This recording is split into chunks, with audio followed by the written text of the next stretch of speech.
Bonjour à tous, on se retrouve pour le débrief de Ronflon, cinquième épisode de la saison, suite au Grand Prix du Canada. Donc on va parler des résultats du Grand Prix et des événements qui ont ponctué celui-ci. Le Grand Prix du Canada qui a été vraiment pour moi une bonne course. On a vu beaucoup de choses intéressantes. Il y a eu pas mal d'incidents à cause de la météo changeante. Je pense qu'il y a pas mal de choses à dire sur ce Grand Prix. Donc on se retrouve tout de suite pour les différents résultats. Du coup, on se retrouve pour le résumé de la qualif et de la course et aussi du sprint accessoirement puisque c'était un Grand Prix sprint. Et ce qu'on peut dire, c'est que Mercedes qui a amené des nouvelles pièces s'est retrouvé à sa place devant, même si ça n'a pas été si facile que ça lors du sprint, enfin lors de la qualif sprint. Les Mercedes pensaient avoir beaucoup plus d'avance comme sur les premiers Grands Prix de la saison, mais au final, ça s'est un peu resserré. Et la monoplace la plus loin du top 8, c'est Adjar qui est à 6 dixièmes. Donc rien à voir avec les premiers Grands Prix. On a Russell qui a fait la pole sprint devant Antonelli avec 68 millièmes d'avance. Ensuite, il y a les deux McLaren derrière, les deux Ferrari, puis les deux Red Bull. Un peu plus compliqué pour les Alpines, cinquième écurie de la saison pour le moment, puisque Colapinto est 13e et Gasly est 20e. Il y a eu quelques soucis durant la qualif avec une ressortie tard des voitures et pas beaucoup ont pu refaire un tour. Donc malheureusement, plusieurs pilotes ont été éliminés en SQ1. Mais bon, c'est comme ça que ça s'est passé. On va passer au résultat du sprint. Le sprint, pas beaucoup de changements, mais une grosse situation malgré tout. Donc Russell a gagné devant Norris puis Antonelli, Piastri, Leclerc Hamilton, Verstappen Lindblad, Colapinto Sainz. Bon, après, le reste n'a pas d'importance. On a eu quelques abandons. On a eu Alonso. On a eu. Bon, Adjar, il n'a pas eu un abandon à proprement parler, mais bon, il s'est arrêté, il est ressorti, il avait 3 tours de retard. Donc on peut considérer que c'est un abandon. Et du coup, l'incident sur ce sprint, c'est entre les deux Mercedes. Au premier virage, Anthony a tenté de dépasser Russell. Il semblait être devant à la corde. Et Russell l'a sorti. Il n'y a pas eu d'enquête particulière. Après, est-ce que c'est parce que les deux pilotes sont de la même écurie et que du coup Mercedes n'a pas fait de remontée? Ou est-ce que c'était vraiment tendu à juger et du coup on ne saura pas, on n'aura pas d'infos. En tout cas, Anthony était très très remonté. À la suite de ça, il a perdu une place, du coup il finit troisième, il concède 2 points à son coéquipier. Mais sinon, dans l'absolu, le sprint s'est bien passé. Il y a Hamilton qui a perdu des places en fin de sprint. Dernier tour, il a perdu 2 places. Il s'est fait dépasser par Piastri et Leclerc, sachant qu'il avait pris un bon départ. Et on se retrouve du coup avec les 3 écuries qui sont dans l'ordre que j'avais dit avant ce Grand Prix. Donc à la fin du dernier Grand Prix, j'avais dit que Mercedes était devant McLaren, puis Ferrari et Red Bull, et ça semble être le cas. Et on va pouvoir passer directement au résultat de la qualif. Et résultat de la qualif, même résultat devant, Russell devant Antonelli avec 68 millièmes d'avance encore une fois. Ensuite, on retrouve les deux McLaren et c'est derrière que ça change un peu puisqu'on a Hamilton, Verstappen, Hadjar, puis Leclerc. En 9e et 10e place, on a Lindblad et Colapinto. Gasly a encore eu quelques soucis pour passer, il est qualifié 14e. Donc bon Grand Prix pour le moment des Racing Bulls. Et on va voir ce que ça donne sur la course. Et sur la course, le grand événement, c'est bien entendu l'abandon de Russell alors qu'il luttait pour la première place avec Antonelli. Ils se sont échangés cette place de multiples fois.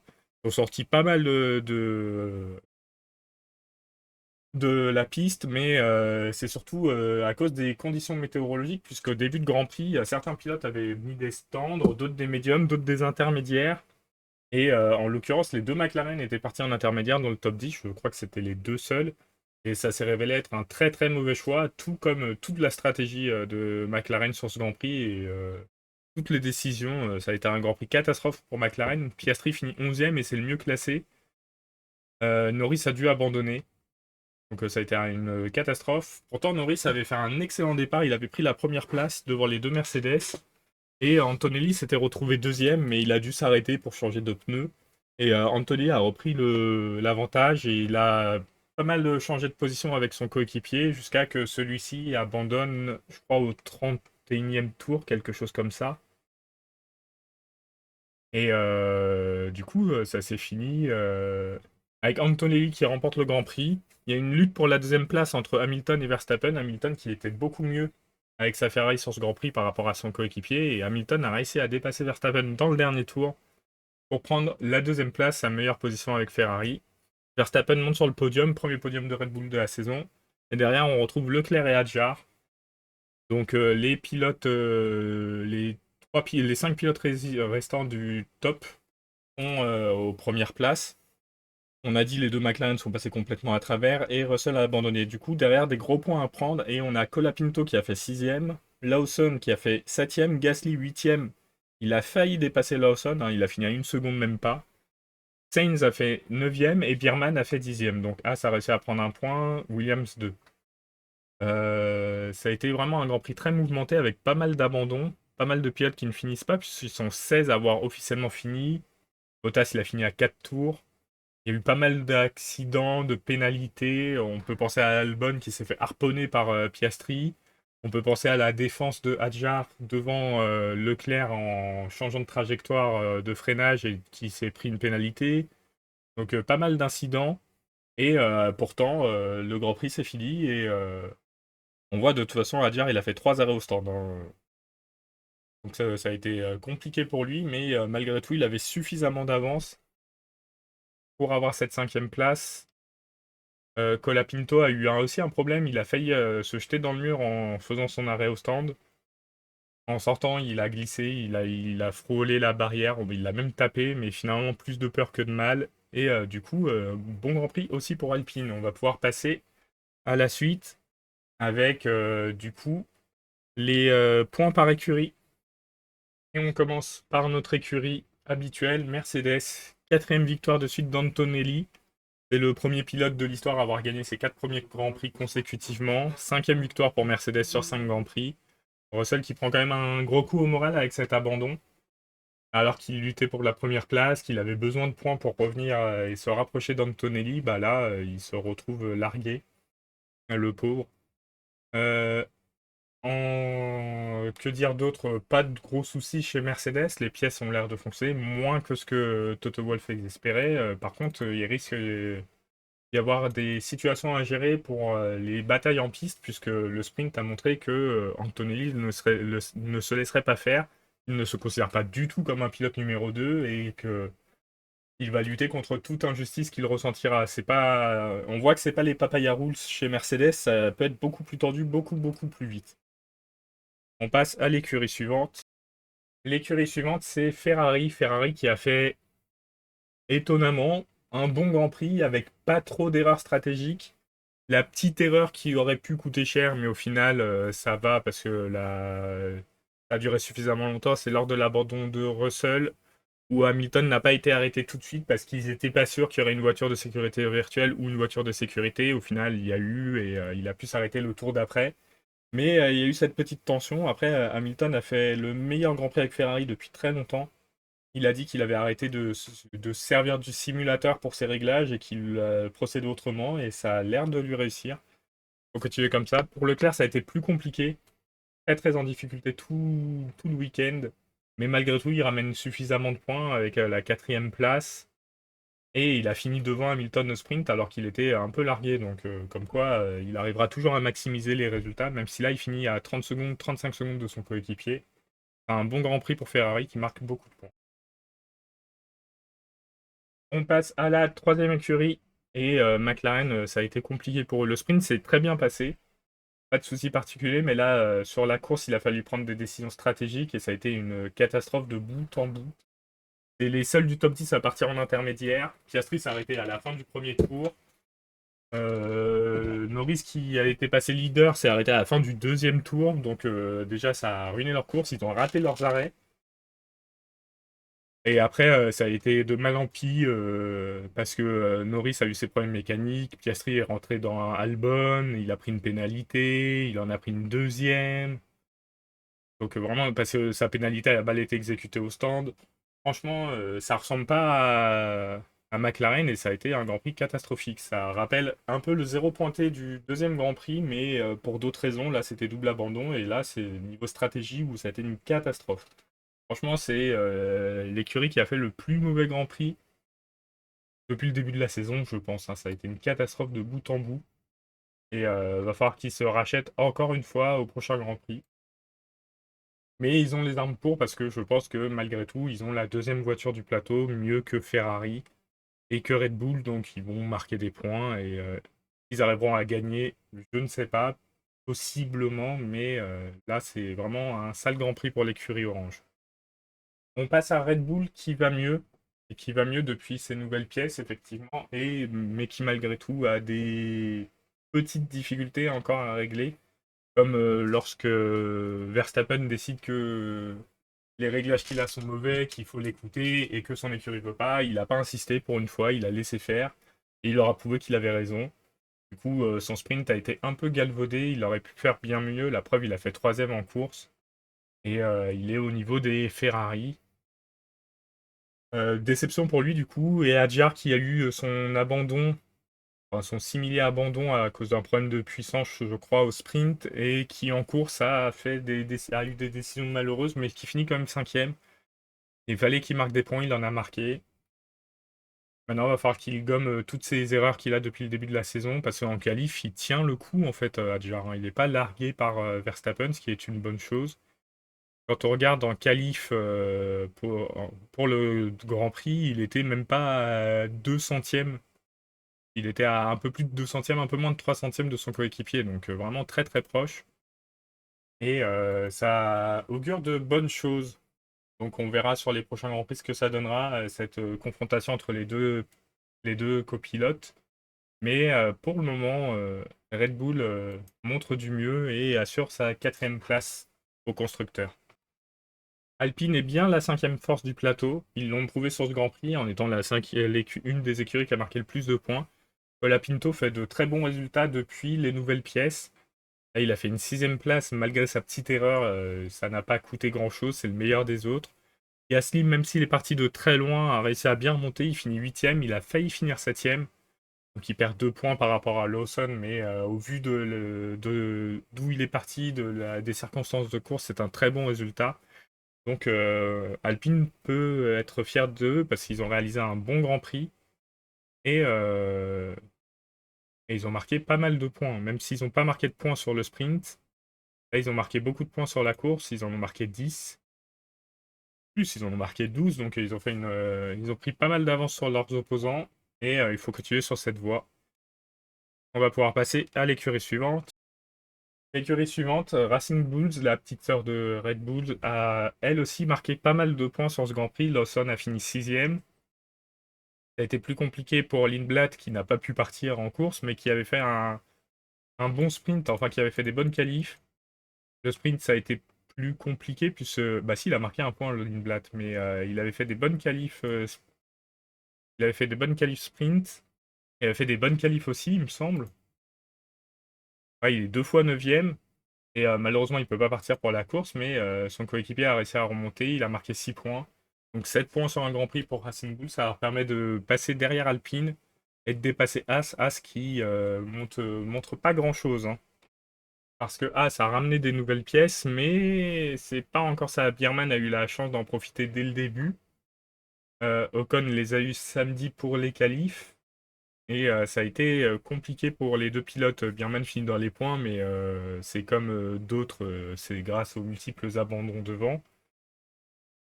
La course, il avait pas mal d'avance sur le 11e qui était Piastri. Je crois qu'il y avait une vingtaine de secondes, donc de ce côté-là, il était tranquille. Mais c'était pas si simple que ça pour eux de marquer des points et ça semble être compliqué. Je pensais qu'ils arriveraient à rester au niveau d'Alpine et se battre avec eux tout au long de la saison, mais apparemment Alpine a réussi à résoudre un problème. Et As n'arrive pas à gagner suffisamment de performance, du coup ils coulent un peu au classement, ils se font dépasser par Racing Bulls, et ils sont pour moi à peu près au niveau de Williams, qui au début de saison aurait été une catastrophe. Donc est-ce qu'ils vont réussir à remonter? Il faudra voir ça sur les prochains Grands Prix. On passe à Williams qui a réussi à bien remonter depuis le début de saison. Ils étaient au fond du gouffre, juste devant les deux dernières écuries. Et maintenant, ils sont en bataille avec As pour être la 6e écurie du championnat. Non, 7e écurie du championnat. Ouais, au 6e. Enfin, ils se battent avec As. Pour moi, il y a Alpine, ouais, Alpine 5, Racing Bull 6. Et bataille entre les deux pour la 7e place, effectivement. Euh, Après, ils ont Saints qui surperforme peut-être beaucoup. Et Albon, Albon n'a pas eu de chance, donc on peut pas savoir. On va lui laisser le bénéfice du doute, mais Sainz, il me semble qu'il a marqué la majorité des points de son écurie. Donc, il va falloir quand même qu'Albon fasse quelque chose. Mais là, sur cette course, il y est strictement pour rien. Il s'est fait harponner par la McLaren, il pouvait rien y faire. Sainz a marqué 6 points, Albon 1. Il va falloir qu'Albon fasse attention quand même. Mais pour le moment, comme je vous ai dit, il a l'excuse de ce qui lui est arrivé. Et on va pouvoir passer à l'écurie suivante. Audi est l'écurie qui avait surpris au tout premier Grand Prix. Ils avaient marqué 2 points. Depuis, c'est beaucoup plus compliqué niveau performance. Ils arrivent à faire des bonnes qualifs, mais en course, il semble y avoir un problème de rythme. Donc, je ne sais pas ce qui se passe. Ils ont peut-être besoin de développement pour résoudre ce problème, mais pour le moment, je ne les vois pas bouger de leur 9e place du classement. Je vois pas comment ils pourraient finir devant un gros incident. Même là, avec pas mal d'abandons, ils ont pas réussi à marquer de points.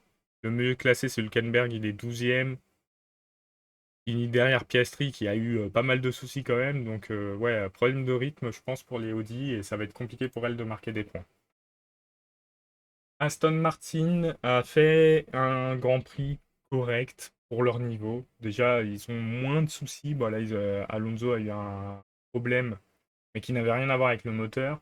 Il a figuré durant un temps dans le top 10, donc il aurait peut-être pu faire quelque chose dans cette course. Surtout que c'était avant toutes les catastrophes qu'il y a eu devant lui, donc ça aurait pu être une course bonne pour lui. Malheureusement, il n'a pas eu cette chance. Stroll, par contre, a l'air un peu largué avec l'Aston Martin.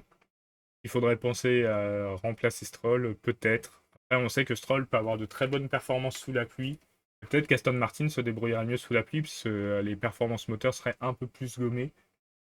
À voir, à voir. Quelques signes positifs quand même. Ils ont l'air d'être devant Cadillac définitivement.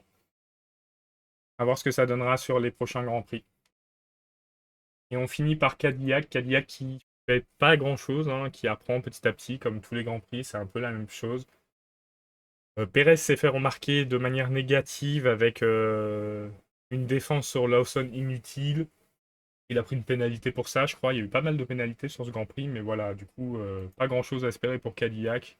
Je pense que cette saison, ils seront abonnés aux dernières places. Donc, à voir ce que ça va donner. Bris de suspension pour Pérez, on n'a pas vu comment ça s'est passé. Du moins, j'en ai pas le souvenir, donc il a peut-être dû sortir. Il a peut-être dû taper un mur, mais voilà. Le fait est que c'est compliqué pour Cadillac et ça va être compliqué un certain temps. C'est l'heure du top flop. Top flop, on va commencer par le flop parce qu'il est plus facile. McLaren, bien évidemment. Erreur stratégique, erreur de pilotage, problème mécanique. Le trio gagnant pour ne marquer aucun point alors qu'on a la deuxième meilleure voiture du plateau. Ça a été une catastrophe de bout en bout cette course. Et voilà, on en a parlé dans le débrief McLaren, mais c'est vraiment impressionnant. C'est plus du style de Ferrari, ces erreurs stratégiques. Et là, McLaren nous a sorti vraiment tout un truc, hein. Surtout que Piastri a dit sur le premier tour de formation, puis sur le deuxième, qu'il valait peut-être mieux s'arrêter, changer direct. On lui a dit non, non, t'inquiète pas. Ils auraient peut-être dû. Les arrêts au stand ont été ratés aussi. Vraiment une catastrophe cette course, de bout en bout. Pour le top, je vais mettre Antonelli, mais pas que pour ses 4 victoires consécutives, mais aussi pour ce qu'il apporte en bataille, en course. Il va se battre toute la saison, je pense, avec son coéquipier. Il va lui montrer qu'il va pas se laisser faire et il montre un certain panache, certaine agressivité aussi à la radio, mais ça fait du bien d'avoir un peu une confrontation entre deux pilotes et pas un pilote devant et ou l'autre derrière, des règles stupides mises en place. Là, ça se bagarre en piste. Pour le moment, il n'y a pas eu d'abandon. À mon avis, il va y en avoir un dans la saison, mais pour le moment, ça se passe bien. Faut continuer comme ça. Antonelli, en plus, 4 victoires consécutives. Premier pilote à faire ça de l'histoire. Il a pas mal d'avance au classement. On va voir maintenant s'il tient la pression d'être leader d'un championnat à son âge. Et il a 43 points d'avance, qui est assez énorme. Du coup, on part sur le classement pilote. Et du coup, comme je vous ai dit, Antonelli a pas mal d'avance maintenant avec ses 4 victoires, 131 points. Russell en a que 88. Je pensais avoir réduit un peu la marge lors du sprint et au final, il repart avec 25 points, 23 points d'écart entre les deux pilotes et du coup, c'est 23 points en plus pour Antonelli. Leclerc a marqué ses points. Hamilton est le deuxième meilleur pilote du Grand Prix. Il se rapproche de Leclerc. Il a redépassé Norris. Il a redépassé Norris. Norris et Piastri arrivent à rester 5 et 6, mais Verstappen se rapproche des deux. Parce que Verstappen a marqué pas mal de points aussi. Et attention surtout à Piastri. Il n'est qu'à 5 points. À ce rythme-là, bah, il va finir peut-être derrière, à moins qu'il fasse les performances comme aux USA. Gasly, 8ème, il a 20 points. Bierman est passé derrière du coup. Lawson est devant Colapinto, mais c'est serré entre les deux pilotes. Colapinto qui a marqué 15 points cette saison, donc qui a fait beaucoup mieux que la saison dernière. Et Adjar aussi qui a marqué 10 points sur ce Grand Prix. Il en avait marqué 4 sur les 4 premiers. Donc il a fait une bonne moisson de points, il faut qu'il continue comme ça. Et Sainz qui marque régulièrement des points. Il a marqué 3 fois 2 points, donc il a fini 3 fois 9ème. Avec sa voiture, c'est pas si évident que ça. Lindblad qui a marqué des points encore. Donc voilà le classement. Après, derrière, ça n'a pas changé. On va pouvoir passer au classement constructeur. Au classement constructeur, Mercedes s'envole toujours plus. Avec 219 points, Ferrari est deuxième avec 147. Ils ont réussi à reprendre de la marche sur McLaren.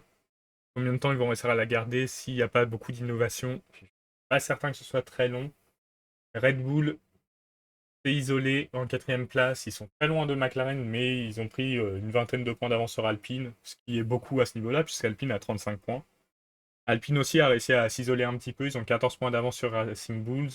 Et derrière, entre Racing Bulls et As, c'est serré. Mais je pense que As est plus en lutte avec Williams pour les positions qu'avec Racing Bulls. Donc je pense que le top 6 pour le moment est assez stabilisé. Et après, il faudra voir pour la septième écurie si Williams se met plus souvent devant As. Et je pense que les trois dernières écuries resteront aux trois dernières places. Audi devant Aston Martin puis Cadillac. Je pense que c'est le seul changement dans le classement. Du coup, j'ai mis à jour en tenant compte aussi de la pénalité que Leclerc avait pris au dernier Grand Prix. Il avait perdu pas mal de positions. Et, euh, et voilà, on se quitte ici et on se retrouve très prochainement pour un prochain débrief de Ronflon. Je vous souhaite à tous une bonne semaine et à bientôt.